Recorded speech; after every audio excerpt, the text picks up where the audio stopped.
இன்னைக்கு முதலாக ஜோதி அக்கா நம்ம வீட்டுக்கு வந்திருந்தாங்க. ரொம்ப நாளாக நிவேதா உனக்கு நான் மருதாணி செடியும் சொல்லி கொண்டு வரணும்னு சொல்லிகிட்டே இருந்தாங்க.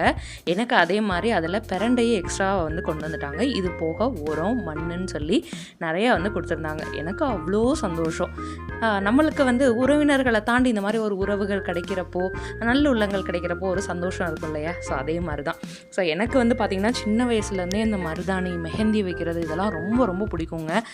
யாருக்கெல்லாம் அது ரொம்ப பிடிக்கும்னு கமெண்ட் பண்ணுங்கள். ஸோ நம்மளுடைய ஃப்ரெண்டு ஃபங்க்ஷனும் அதுக்கடுத்து வருதா. ஸோ எனக்கு வந்து ஒரு கோயின்சிடென்ஸாக இருந்தது. அதனால் ஹாப்பியாக நைட்டு வந்து மருதாணி எல்லாம் எடுத்து வச்சுட்டு டிவியில் ஒரு படம் போட்டு உட்காந்தாச்சு. அப்படின்னா தானே நம்மளும் ரிலாக்ஸாக வந்து வச்சுட்டு ஹாப்பியாக வந்து பார்க்க முடியும். எனக்கு இந்த சின்ன வயசுலேருந்தே இது ரொம்ப பிடிக்குங்க. யாருக்கெல்லாம் இந்த மாதிரி மருதாணி மெஹந்திலாம் வைக்கிறது வந்து ரொம்ப பிடிக்கும்னு சொல்லுங்கள். சூப்பராக அழகாக பிடிச்சிருந்துச்சு. நல்லா செக்கச்சவேன்னு. ரொம்ப நன்றி அக்கா உங்களுடைய நல்ல உள்ளத்துக்கு.